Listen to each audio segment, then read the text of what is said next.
Captain on the bridge.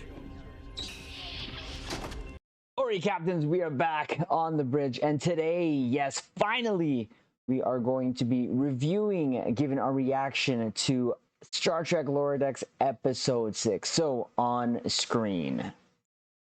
Yes, so, captains, you know how this goes. We are going to go over some of the scenes, drop my 2 ECs, and of course, score it, give our conclusions. Now, captains, I apologize, we're late on this. Of course, in real life duties first, but we will commit to this. We have committed to this, so we're going to do this regardless. Hopefully, it gets better in the next couple of episodes. We can get it right after, but regardless, we're going to do our little Trids reaction here. So, again, captains, I'd have to say this episode was super fun. And it's hard to sort of say that this didn't have a lot of nostalgia nuggets, because it really did, but we'll go over that as we go. Now, of course, captains, you know I love this opening sequence. It just really gets me ready to start enjoying Lower Deck. So here we go. Again, starting out with a beautiful shot of the Cerritos just in warp. And of course, Captain Freeman giving her sort of a captain's log. And apparently they're on a mission to support the Vancouver. And captains, you know the Vancouver is the Parliament class. And you know, captains, that I absolutely do love the Parliament class.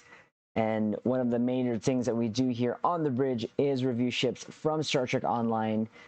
And there was no doubt, no hesitation when that ship came out that we were going to get it. So love the little ode to it. I wish we would have seen it. It would have been a lot better if we would have seen it, but we didn't. I will accept that. But the mission is to support the Vancouver. Apparently, they're supposed to deliver these things. There's negotiations going on with the Karema. I believe that is the species. And it's supposed to be the captain of the Vancouver who's supposed to be heading that up. But again, just love the shot. I had to take the shots here of the Cerritos. And here we see here a shot of the shuttle bay, them getting all this ready. You can see some whiskey there, Romulan ale. Some milk too. I thought that was pretty funny. But so here's a shot of them on the bridge, and I took this shot because I just wanted to see the bridge again, and I love how just small and compact it is, and just how right it feels. It almost has like the galaxy vibes to it, and again, I'm all for it, love it. But they do receive a hail from Starfleet Command. And it apparently is Admiral, I have my notes here, Admiral Buen Amigo.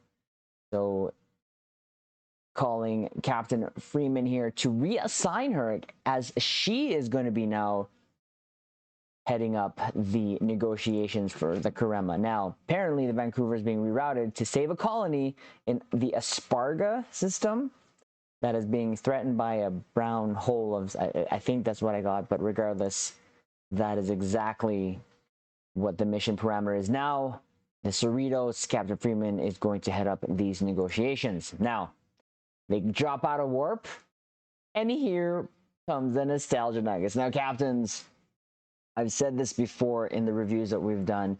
I believe Lower Decks has been coming onto their own in terms of standing on itself. But having said that, this did not hurt. The feels was so strong here, captains. It was ridiculous, redonkulous, absolutely there. Now, I wasn't a huge fan of DS9, to be honest, but this was just awesome. But what I loved here, other than, of course, them doing the shot of DS9, which they did a beautiful job, I believe, sort of lower deckingifying it. Yes, I tried to make up a word there and it didn't work, but it is what it is.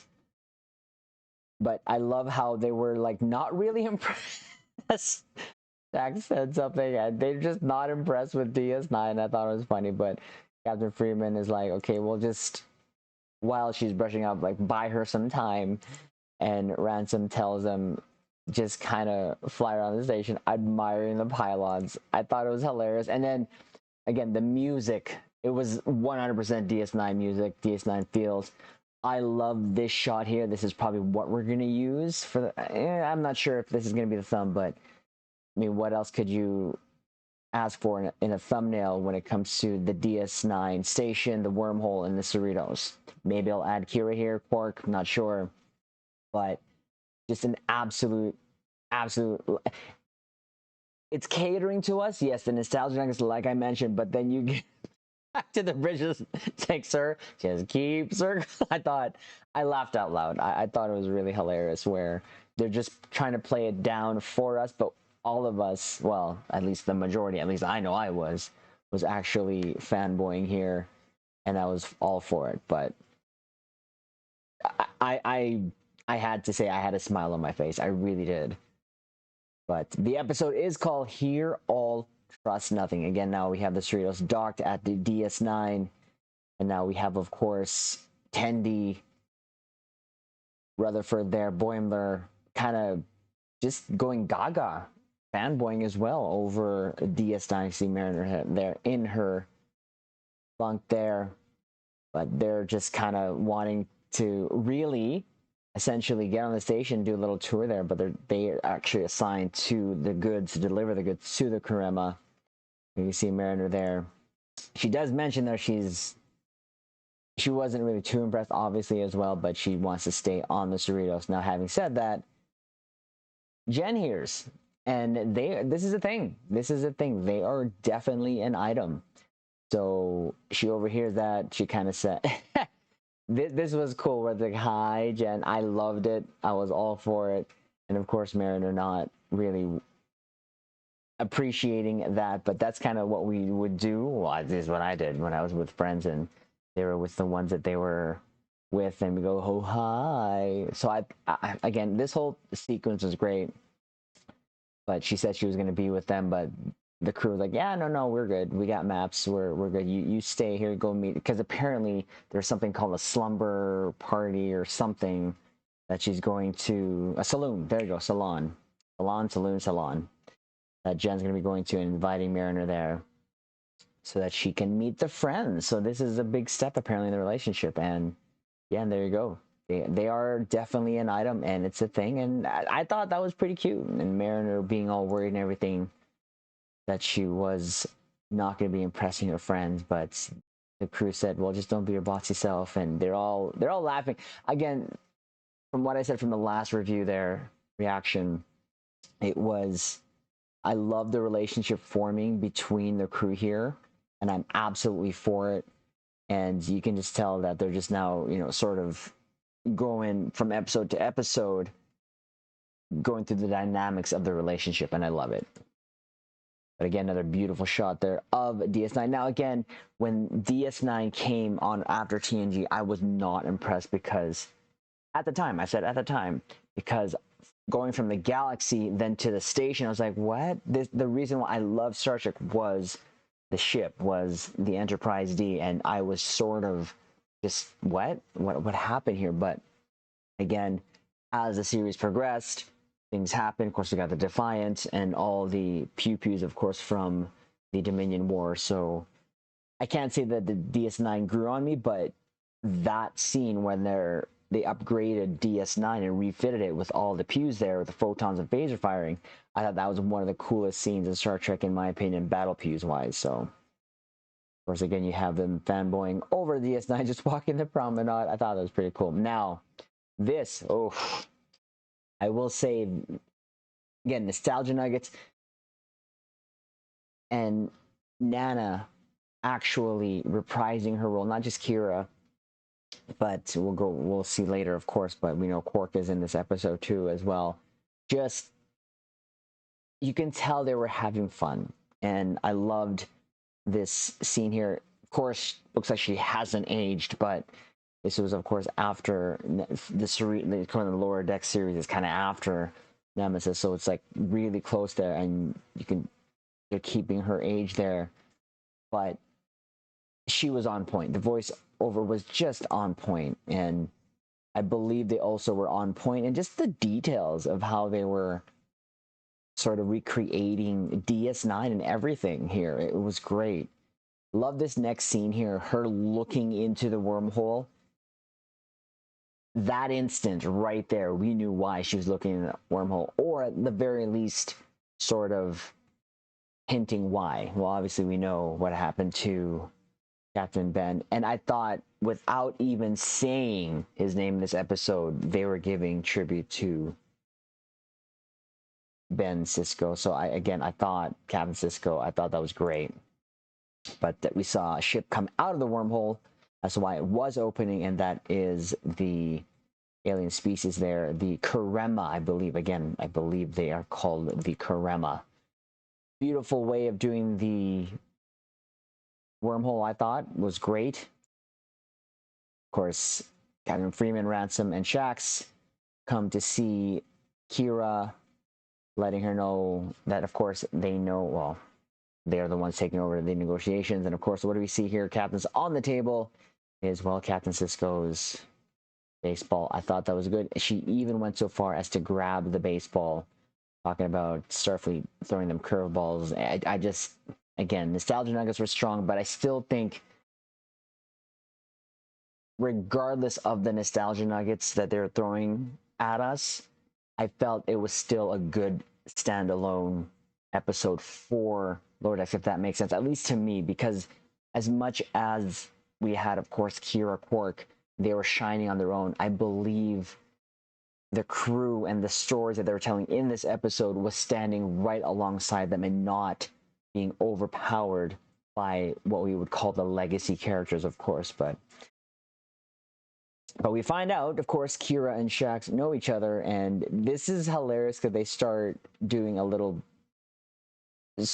story back and forth saying, well, no, I owe Shax and Shax owes Kira for saving each other. And I thought it was a good banter between them back and forth. You can see the face there even on Ransom and Captain Freeman there. And again, I think they did her Lower Decks character really well. I love the hair. I don't know why, but I love the hair. And then again, the back and forth here between the two was just great. I thought it was hilarious. And you could see, of course, the reaction from Ransom and Freeman was just awesome. And of course, captains, you know I love it when they're always doing these sort of in-between shots of transitioning shots to the next scene here. And of course, we get a good shot here of the ship, the Karema ship here. I don't think I've ever seen the Karema, nor have I heard of them. But regardless, I'm wondering if we're going to now get this ship in Star Trek Online, which is, of course, the content that we mostly cover here on the YouTube bridge. But loving the details here on DS9.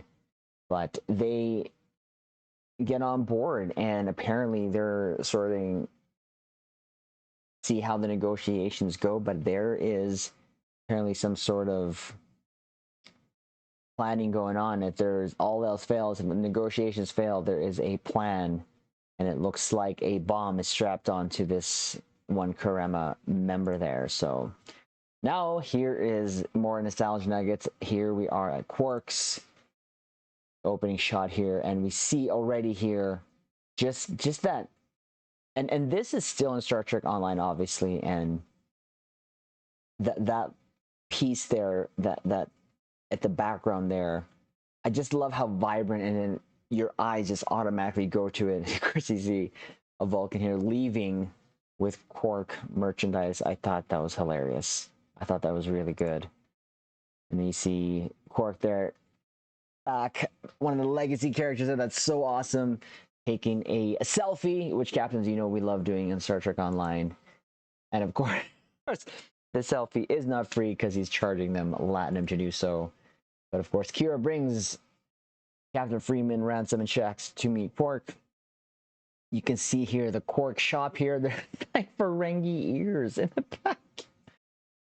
I was doing these reviews. I love going back and trying to just look at the sort of, I guess what you can call Easter eggs, and I appreciate it. I really did.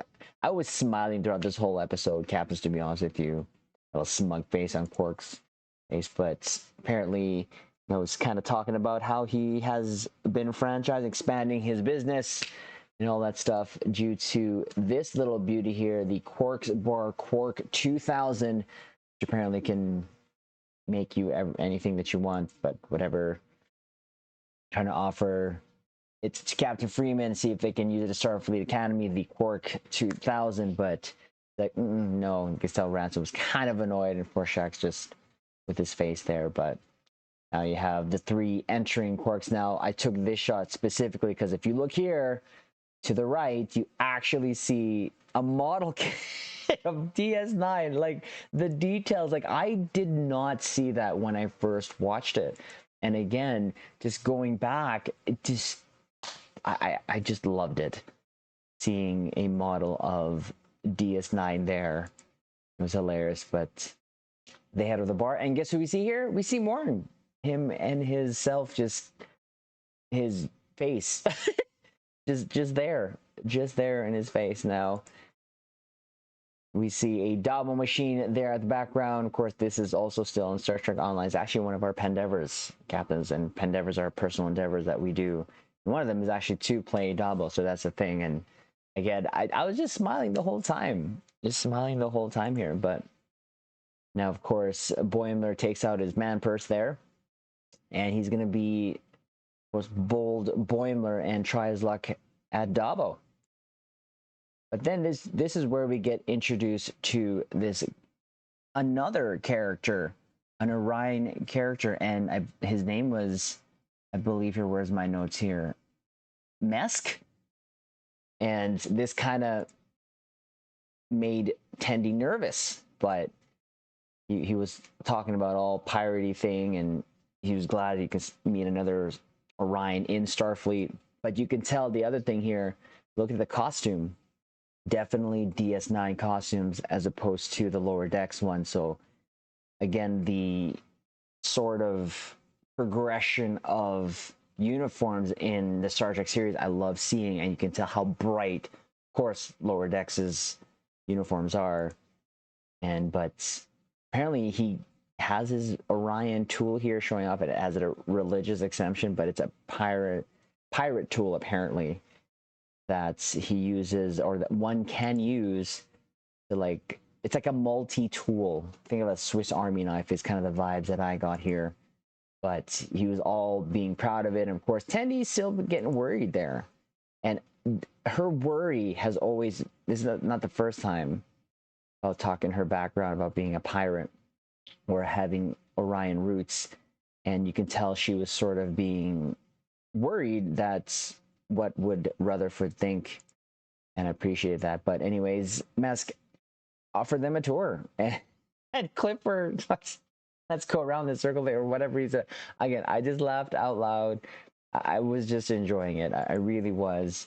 And it's just a fun episode. Let's go around this circle there. I think that's what he said. But as you can tell, Tendi was all being worried and everything. Another transition shot, of course, of the Cerritos being docked at DS9. Again, so simple, yet so effective. It just harkens back to, again, the TNG vibes for me. And of course, we know that they took a lot of the inspiration of the ship from the TNG. Like the deflector itself, it's just totally galaxy vibes for me personally. Now back onto the ship, and of course Mariner now is heading to the saloon here and is being greeted by Jen's friends. Now this one of the Rito shirt here was, I believe, the helmsman earlier, who Ransom told to just circle. Just keep circling. I thought that was funny and hilarious. But so finally she meets all of her friends, and she's kind of overdressed, and Jen didn't tell her, but they're doing some candle making apparently. And before this starts, though, she needs a drink, and these two actually ask Mariner about Boimler, if he's being single, and of course Mariner says she needs a drink and just pour the whole thing. So this is the other story side here of the many going on in this episode, Mariner with Jen and her meeting her friends and such. So now we get to the negotiations with and I believe the name was Minister Korzak. But now we're going to the negotiations. And first off, he was not impressed, because she's telling Minister Korzak there that Captain Wynn has been reassigned, and he starts getting hot and heavy, saying, how can we start these negotiations? We can't even hold up your end. Starts to storm off. But then, of course, Captain Freeman talks about the goodies that they'll be receiving and of course kind of calms it down. But in the background, I loved how these two, Shags and Kira, again, as a legacy character, Kira obviously, I believe Shax was standing up. And not I don't want to use the word standing up to her, but again, the dynamic between the two, what it was on even ground, in my opinion. I just think that the roles were just absolutely done perfectly and even, and they're still going off on, no, I saved you, you saved me, and I just love the animation for Kira, which is great, in my opinion. So we gotta go back to the trio here. They're being taken around the station. Of course, he keeps talking, Mess keeps talking about the pirate stuff, and Tendy's just kind of being apprehensive there, but Rutherford's all for it, listening. And this is where it turns. Like, she actually says, not, she doesn't want to be known for the pirate stuff. And again, it's not the first time she's lost it, but you see Rutherford there. But they get contacted by Captain Freeman saying that they have to deliver the goods now. So she uses that and is used to like really hightail it out of there because she's not feeling comfortable around Mess there because he keeps talking about the pirate stuff. And tells Rutherford to get down here now.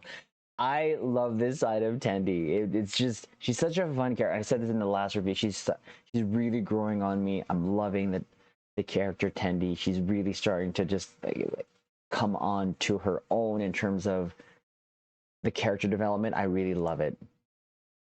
Back, of course, to Mr. Boimler, him winning Dabo Air. Like, he's getting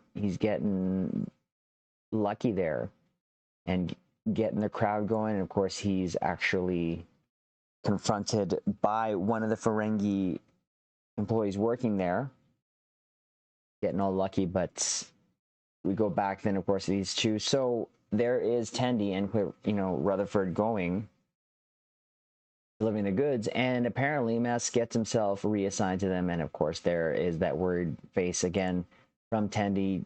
He starts saying she's just not happy about it. But of course, Rutherford's just like, yeah, just listening to him. But another beautiful transition shot.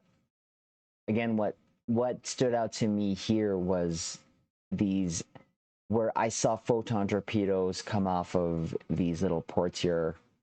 Love it. And in game, the model here, though, in Star Trek Online, actually phasers come out of these, the dual beam banks that we use in game. But again, just something that I picked up on while seeing this. But they go back to the candle party, and of course, the hostess here is telling a story, but you can tell Mariner is just not impressed at all. She actually gets asked to do that, but she, to share her truth or whatever, and she's just not, nope. But this officer here says, okay, I'll do it. And she says something about Kobayashi Maroon, and it's like a dance. And it was just weird, but saying there's no right way. This wasn't the strongest story plot here, but it was, of course, to establish again the relationship between Jen and Mariner. It did have its moments, and we'll get to that. But back, of course, now here, just hearing Kira talk was just absolutely awesome. And they're trying to, impress them. They even bring them to Quarks. Quark sees them, not happy, because apparently, talks about, Captain Freeman talked about Quark's franchising, everything like that. That actually piques the interest of the Karema, but Quark is not having it. You can tell he's just not impressed. And of course, this worries Captain Freeman and Kira. You can tell by the expressions there. But these two start in getting to an argument, and apparently Quark brings up the Dominion War there, and yeah, it's just not going well. So another shot of that ship there. I don't know. They should have just kept the lights on. It's kind of dark here, but it was just a transition shot. But back to, of course, the trio here delivering still the goods. And she finally has enough of it. Tendi just tells Mess to shut up, and she just does not want to have anything to do with her pirate side. But back, of course, Boimler, he's winning at Dabo. Like, he's even slicked his hair back and opened up his uniform there. And So much so that this Ferengi thinks he's cheating, starts scanning him, but nope, he's not cheating. He's actually winning. And of course, now here is back to the minister here and Quark just sort of fighting over it.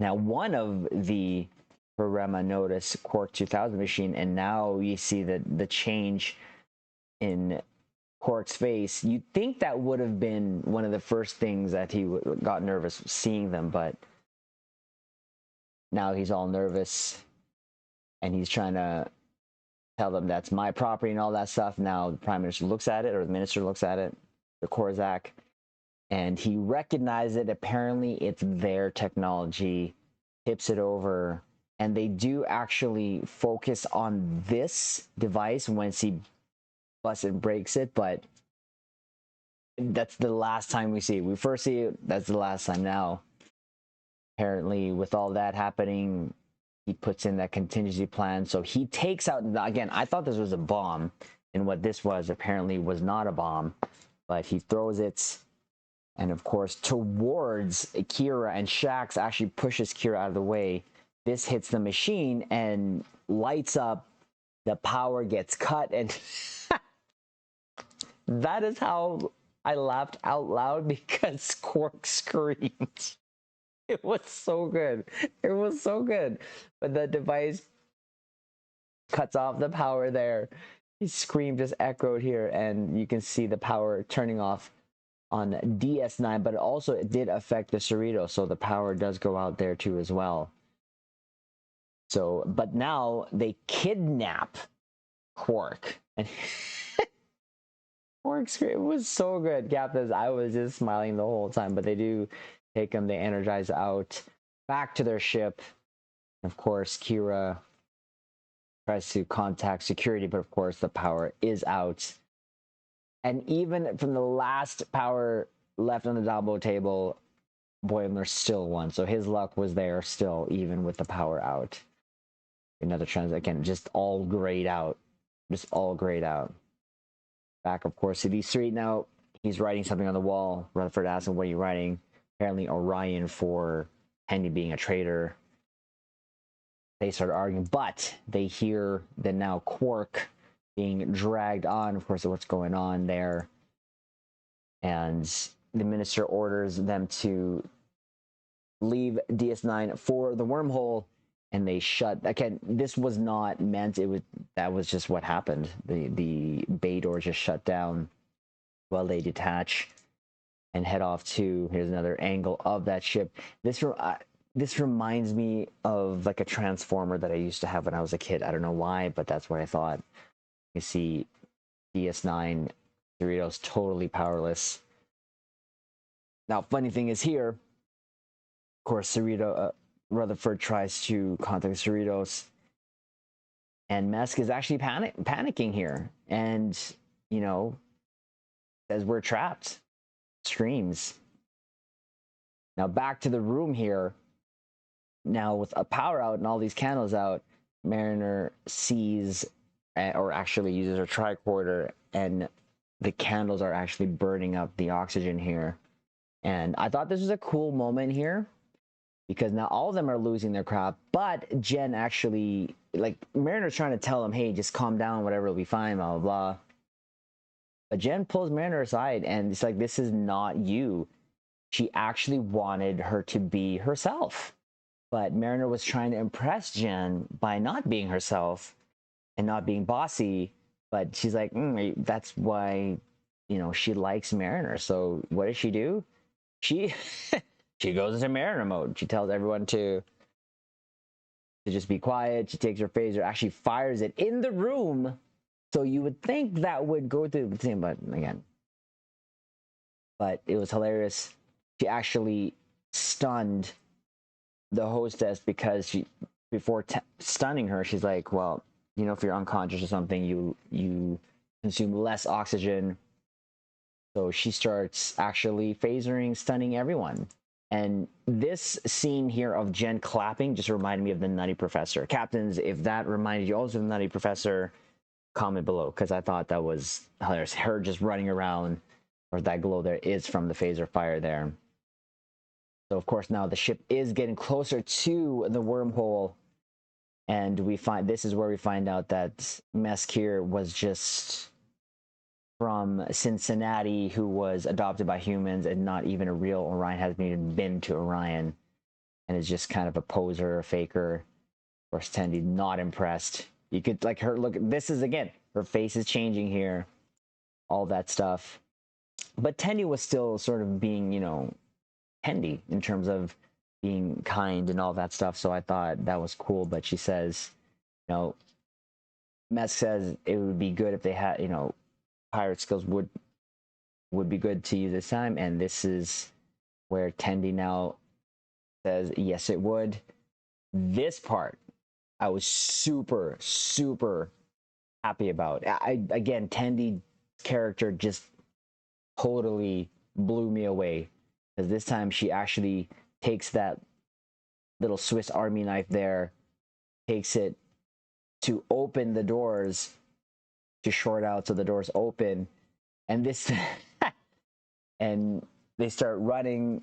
She literally says she's part of the syndicate, of well, her family is, and she's now embracing this side because they need to do something before they get to the wormhole. And they get met by some security guards, and she just fights them. The first one, she like knees them right in the face, and then the next one here, after knocking out the first one, this one smiles, and of course she sees the gold tooth here. She gets in a fight with him, headbutts him, knocks him out, and takes his teeth with the tooth. The faces, it was so good. It was so good. I was just, my mouth was wide open. I was just enjoying this 100%. And the music, I'd have to say the music was just making it, of course, from the DS9 music, but they did really good with the score in each scene. So she takes that gold tooth, actually throws it up in the air, and actually throws this device, hits it, and this actually opens up the wall, the door there. And she's running. I love this. I need to cut this out to represent. I have to try to find hopefully a full scene where her fingers aren't getting cut off, but she screams, and the Kurama that's there just literally jumps out. But they're getting close to the wormhole. She actually takes the tooth there and uses it to short it out or something, to stop the ship dead in its tracks. Almost close to getting into the wormhole, but Tendi stopped it. Even says that her father would be proud of all that, but she just stopped it. It wasn't going to last long, but then, of course, this gives enough time for DS9 to get powered back up and tractor the Kurama. And again, took the shot because I just love the detail. And some captains were on Twitter doing comparison shots of the episodes and they really took the effort and tried to match things like 100%. Like one of the scenes here, like the next scene here, after that, actually, when they go to the break, but before that, they get back to the room here with Jenna Mariner. She said something that I thought it was an ode to Strange New Worlds, and captains, let me know if you caught it. But she says, this wasn't on my bingo card to phaser your friends. And bingo card, of course, was in Strange New Worlds, the episode where the ensigns kind of do these like weird little challenges. And that was like one of my favorite episodes of Strange New Worlds, but I thought that was really cool callback. But Jen mentions it's going to be a bad look. Of course, everyone's phasered, not them. Like, yeah, I get you. They give a little kiss, and then they phase each other. Again, the style of just being animated, I thought that was pretty cool. Phase each other. They fall in embracing, and then right then the power comes back on. So it was like they could have just, but still, they still had to do that because it would have been still a bad look. The power is restored, of course, on the Cerritos as well. But this is one of the scenes that someone did a comparison to, and they nailed it 100%. They didn't change anything. They just nailed it. But what they were saying here was the Kurama did not abduct Quark. They were arresting him because of the technology that he took.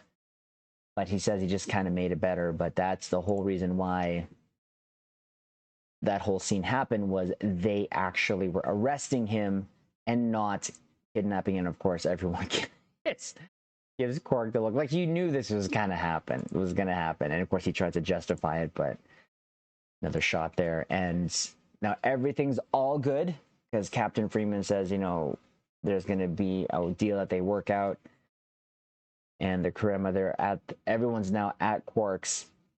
They ask for a bottle, and Quark says it's on the house. Well, the Ferengi says here it's on the house, what they're asking for, and he's like, yeah, just give it. And apparently the deal is Quark doesn't go to jail as long as he gives them 76% of the profit. And this is where we get either scream number 2 or 3 from Quark, because he says no. It's just so good. It's so good. Again, the legacy characters just did so well here. And funny, they did show Dr. T'Ana, but she didn't really do anything here, but they did show her licking her drink. And here back, of course, Mariner and Jen are talking to each other. Loved it. She even said now her friends are scared of her. That's kind of what she wanted. So much so that when Mariner looked over, like, oh my God, she's looking. And they're kind of like, oh God, she's looking.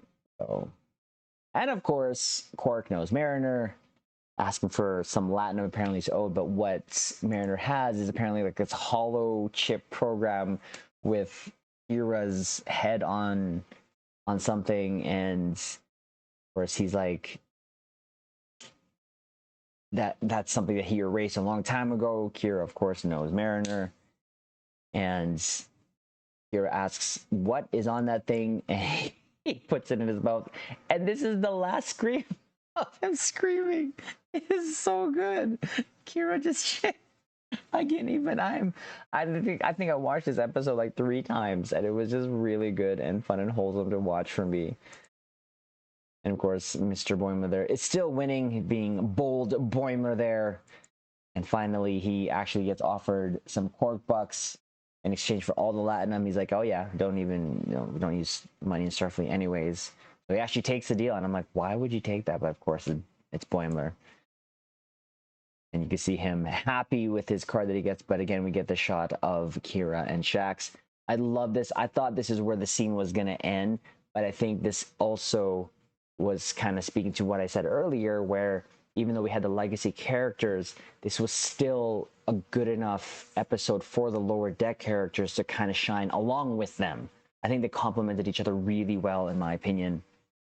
And of course, Kira says, yeah, you saved me. Now I really do owe you one. Like, just a really, really good dynamic here. Of course, when I saw Shax, the first thing I thought of was Kira. So I'm glad they kind of threw this in there. We were able to get Kira and Quark, but captains, could you imagine if we would have gotten Odo? May he rest in peace, of course, but man, I could see Odo fitting this episode so well, especially the dynamic with Quark. But I'm for it. I'm for the nostalgia nuggets here that they're throwing at us. But again, I really do feel that the lower decks characters were shining alongside with the legacy characters. But this was a really good, wholesome scene, in my opinion. And there's Boimler. He took the ears. And here you see like a Quark flag, a hand there, like a little statue figure, and a necklace there. I thought that was hilarious. And here was actually Rutherford giving Tendi props for what she was doing, and Tendi was saying, she thought that she would be embarrassed of her, and he's not. He's actually really proud, and this is why 100% Tendi's growing on me as a character, because she has that in her.